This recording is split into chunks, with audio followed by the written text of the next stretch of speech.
When the left is like, you worship Trump, you're in a Trump cult. Actually, our support of Trump has more to do with you. We don't like seeing what you are doing to our country and what you are doing to our kids. We like Trump because he actually stood up to you and also exposed you. You want socialism. We don't. You want to teach our children about multiple genders in kindergarten. You want to fund abortions with our taxpayer money. We don't want to do that. You want everything to be hyper race focused, the police defunded, drag queen story hours, higher taxes, etc., etc. We don't worship Trump. We just can't stand you. What's going on, everyone? Stocks with Kenny here today. We're going to be analyzing this. The Democrats have lost touch with reality. Honestly, as you saw from the intro, this was a message to Biden voters or Democratic voters, as I like to put it, because I'm starting to think more and more that Biden's not going to be the nominee. And I want to target more the Democrats. So Democratic voters seem to not understand why people like Trump so much. Why, no matter all the indictments, January 6th, why they still support him? Because we just can't stand y'all anymore, man. Y'all have lost. Y'all haven't touched grass in I don't know how many years. You are the product of your own ideological domination in college campuses. And you're teaching the young folks all this crap. And you're reaping what you're sowing now. Like, now a lot of people are not tolerating it now. Now the left, people on the supposed left, are complaining that, oh, they're now noticing the problem. Oh, our side doesn't know how to make arguments. Oh my God, Destiny was right. And I want to kind of give some commentary about this stuff, because it's so funny how the left's like starting to, the progressives at least seems like anyway, Cenk Uygur, Anna Kasparian, the Destiny types are starting to realize the folly of their own undoing here. Konstantin Kazin is like one of my favorite commentators when it comes to, Britain, more on the international level. Destiny, every single person who was on the left and is no longer on the left said the exact same thing and a lot more besides. Because of the cowardice and ignorance, mostly cowardice, the moderate left has allowed the crazies to present themselves as the left and discredit the entire thing. I agree with that statement, because one thing these people don't like to do, like liberals, they don't like to criticize their own side. They like to play on the same team, right? When BLM do something, destroy property, a record high amount of property damage, no liberal, no Democrat will criticize or condemn the damage.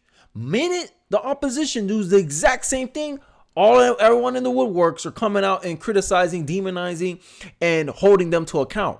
Conservatives even do this to their own people. Say, hey, we shouldn't be doing this. Hey, this is not a good look for us. We're only playing into the left's hands. Let's not mimic what they do. Because I think conservatives actually believe in something. They believe in their country. They believe that they're doing something because they believe it's better for the country to go down this route. While the left, all they seem like they care about is putting things in their way or the highway. They want control. They want power, and they'll do anything to protect it, even if it means lying. And this is the kind of moral dilemma that a lot of people on the left have, is that the fact that their movement is so atheist. And this is one of the reasons why Karl Marx says that if you're an atheist, you're 90% on your way to becoming a communist, socialist, is because they need this lack of morality to be able to carry out what needs to be done to get the outcomes that they want. So it comes across very Machiavellian, right? And now that people are spotting this, because a lot of the ways that the left try to use their arguments, they try to use morality in their arguments, and it's not falling on deaf ears, because people realize, oh, you're just using this as a talking point. You're just using this as a smokescreen to justify or rationalize your current position. But minute it's expedient to do something else, you'll switch up immediately. So people are not taking a lot of this morality, this vein of morality that a lot of people on the left like to pretend that they have. Right. So I want to finish this post, and then I got a clip for you guys to kind of encapsulate this kind of inconsistency, cognitive dissonance that a lot of people on the left have. A political movement concerned with reducing inequality, improving the lot of the minorities, and preventing the accumulation of power in the hands of the privileged few has allowed itself to be derailed by people who have replaced those noble goals with equity and deliberately stirring of racial tension in an attempt to accumulate power in the hands of a different but equally exclusive ruling caste. Which is the truth here. Diversity and inclusion is not including every people of diverse backgrounds. It's including people that are non-white. That's it. That's what diversity really stands for. This is why on the left, this is one of the cognitive dissonance that the left kind of exposes itself.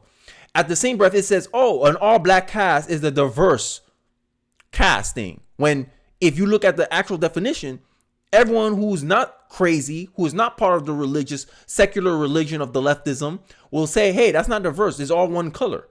That's not diverse. But for the left, that's diverse because it's non-white. You see the game here? And what is worse is that the moderate left joined with the crazies in ostracizing everyone who dared to point out what was happening. So no, it's not Destiny being some kind of genius. It's the fact that the first 10,000 people who said what he said and more and better were canceled with silence and sometimes enthusiastic consent of the people who are now finally waking up to what they have done. That's a whole lot of words for something that swipe right summarized in a cartoon. And this summarized the current political discourse.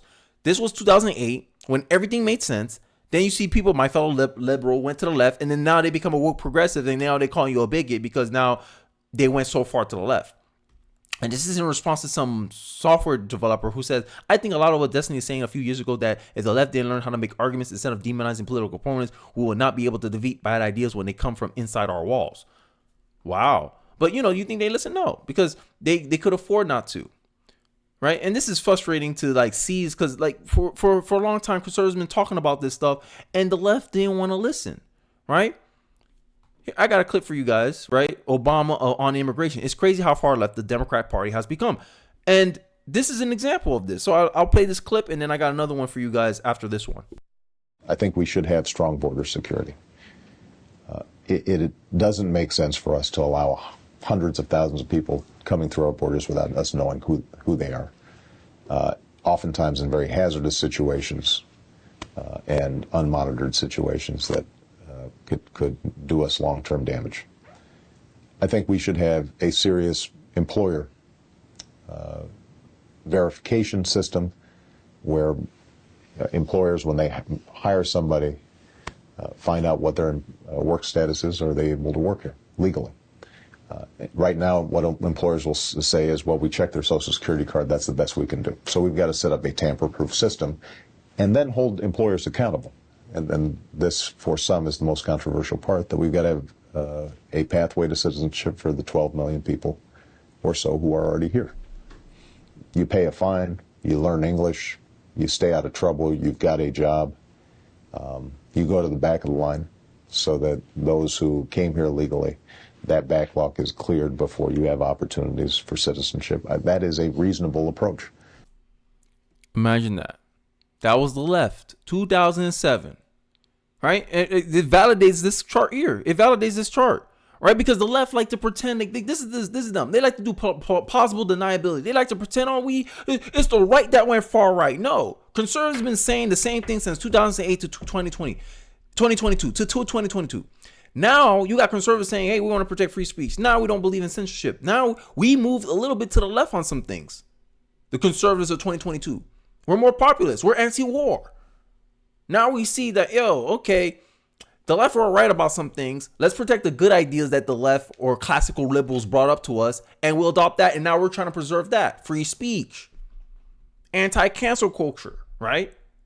Because we realize how these institutions are being used against us to censor us, to demonize us. I just did an Inconvenient Truth about NGOs and how elaborate that the woke left has become. And Obama became more progressive because of what was trending here. You see 2012, he already saw the trends going and he met it at a head. He pushed racial division.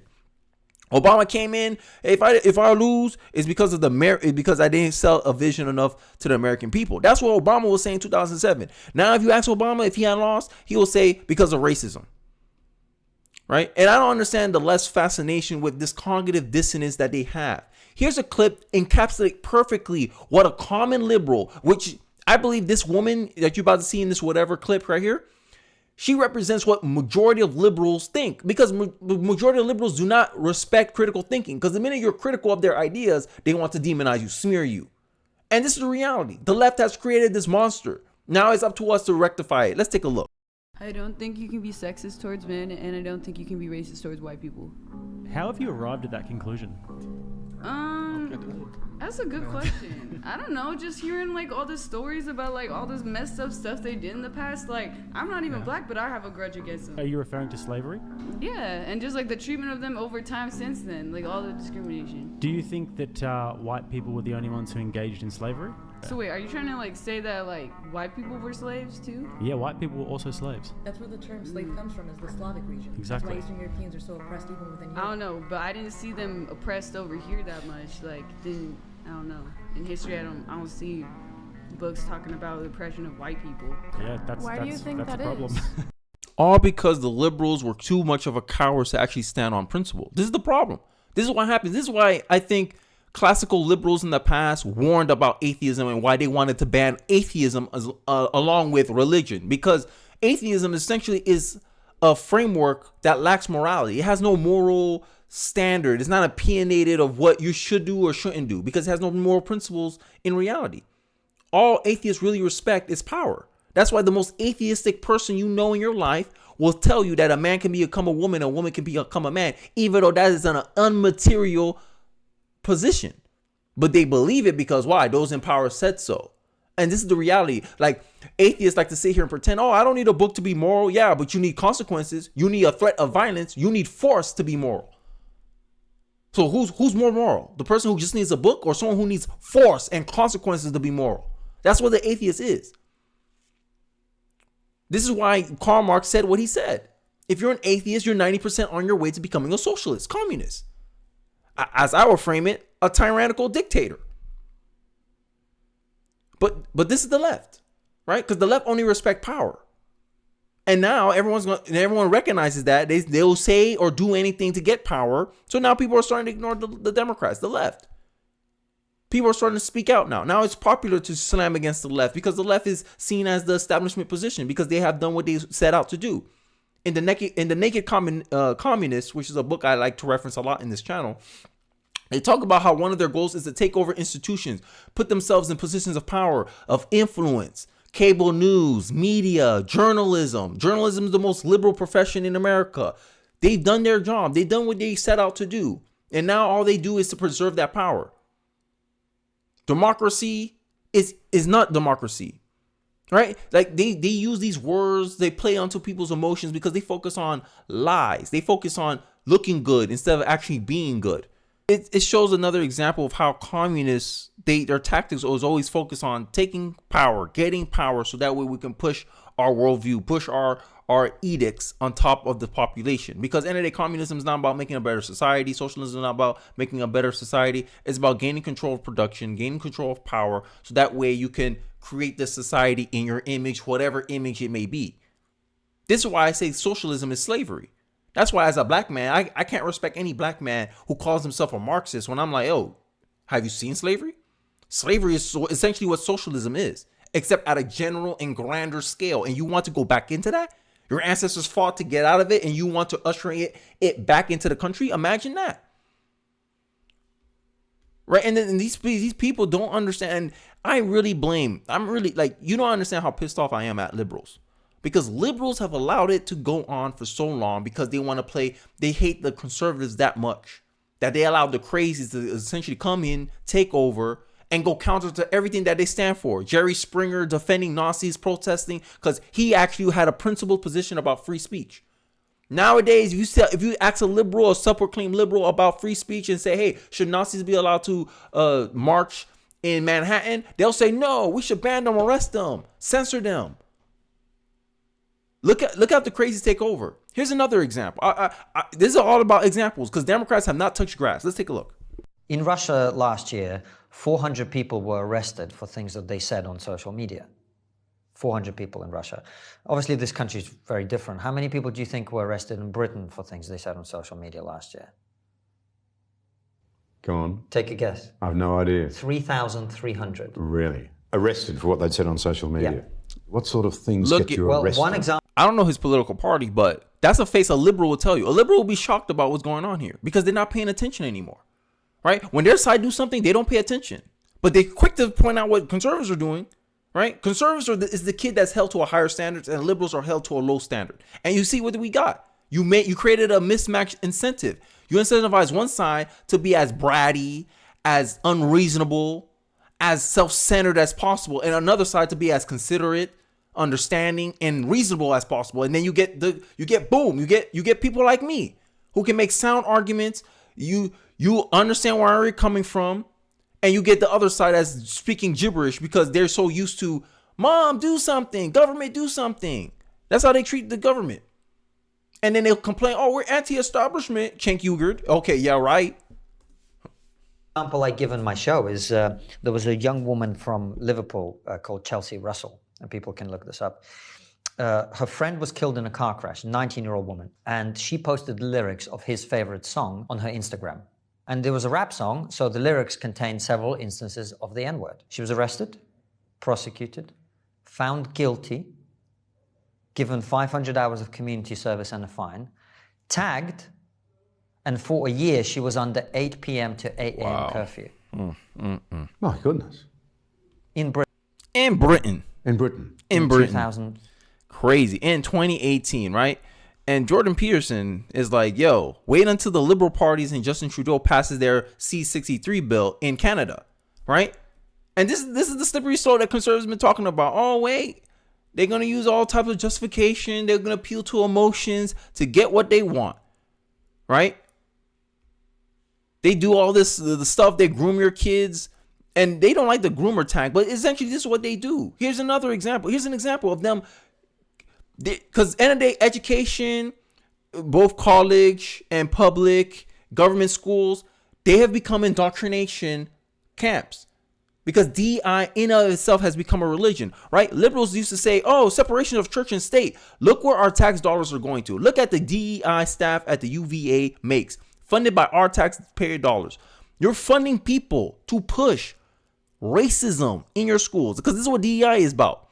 DEI is anti-white, anti-certain race here, right? You paying $400,000 to these chief of diversity officers. You're essentially creating an industry to perpetuate and push an ideological propaganda on your children. Finding ways of implementing these concepts in school, social emotional learning, right? All these concepts that push your kids and mold them towards a leftist world view. This is the indoctrination. Right? Because if you look at DEI and you evaluate DEI in a standardized way of identifying a religion, DEI meets all those requirements. DEI in of itself is a secular religion. And last time I checked, separation of church and state, right, left, right, liberals. So you shouldn't be allowed to be teaching this concept in our schools. If you want to ban Christianity, religion outside of our schools, you have to ban DEI to be ideologically consistent, to be principled about the matter. But you're not. Because you're Machiavellian, power-hungry party. That's what you guys are. This is the reality, right? And you'll do anything, regardless of whether it's principled, regardless if it's moral or not, because all you care about is capturing power. And you'll do anything to rationalize your behavior. Here's another example from Lives of TikTok, exposing another teacher, showing what they will do when a parent is calling about what their kids are up to and how this is considered grooming. Let's take a look. Does my daughter attend this school's LGBTQ club? What's her name? Hannah Watson?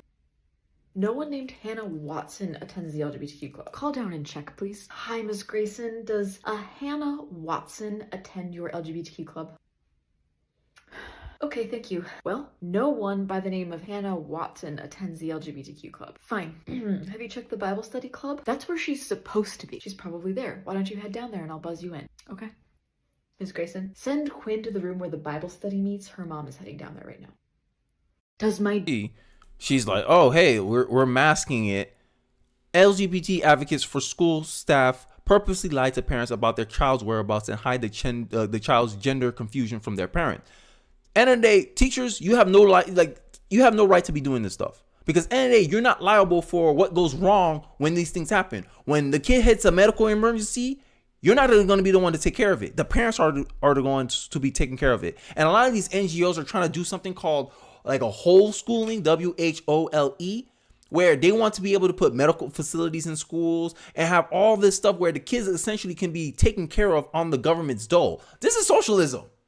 This is socialism. And it's scary when I found out about this, the whole program. I was like, yo, this is some insanity. These people really want to essentially take the role of the parents. They want to be solely responsible for the parent, for the children, because if the government is solely responsible for the child, the governments have sole authority over the child. And this is what the battle is really about. It's the battle of who has authority over your child.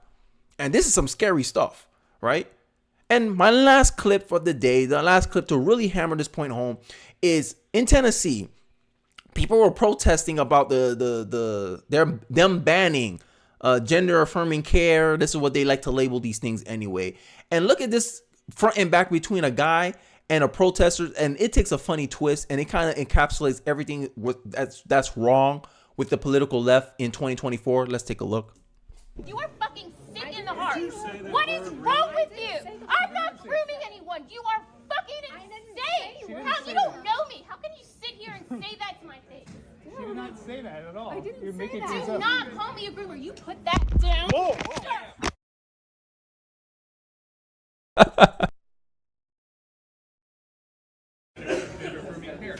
Hey, every single That is one not that's true. been That's just not true. That is not true. It's not true. It's not true. That is not true. You can keep saying that phrase over and over and think that you sound smart, but that's not true. That is not true. You guys, neither of you are scientists or doctors. This is where she fucked up. What's your...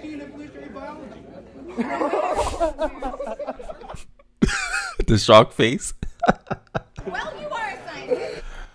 Well, you are a scientist. You know credibility. As you see, this is that's cope, right? Liberal teenagers are significantly worse, suffers worse depression. It's almost like obsession with activism and gentle parenting isn't particularly good for mental health. Who would have guessed, right? All the data, all the science is proving that you guys are not living in reality. And instead, you're trying to spread your misery across everyone else, and everyone else just want to be left alone. Everyone else just want to live their lives. And you guys are coming across as ideological tyrants. That people who don't see the world the same way as you leverage power, you leverage institutions against them. And now that we're fighting back, now you want to cry. Oh, you guys are not scientists trying to appeal to authority, and then found out the person who's arguing against her is a scientist. And this is the problem that a lot of the people on the left has done, is that they got so used to weaponizing and using political ideology to filter out information and research and evidence that counters their narrative, their worldview, their position, that they don't believe anyone who is of credible or anyone in authority will go against them. That's why they love to appeal to authority, which is a logical fallacy, right? Because if you look at any left-wing argument, and I'll end the video on this, any left-wing argument, their main premise is they rely on appeals to authority, right? And then all you have to do as a conservative or a centrist is expose how ideologically driven the authority is, and you discredit their whole position outright. That's for most of their arguments anyway. But, that's just some of my thoughts. Let me hear yours in the comment section. What you think? Do you think Democrats are going out of control? Do you think Democrats have become the extremist party? Has Democrats officially became actual socialists? Let me know your thoughts in the comment section. I'll really, really be interested to hear what you guys have to say. I hope you guys enjoyed the video. Don't forget to like, comment, subscribe, and I'll catch you guys on the next one. Peace.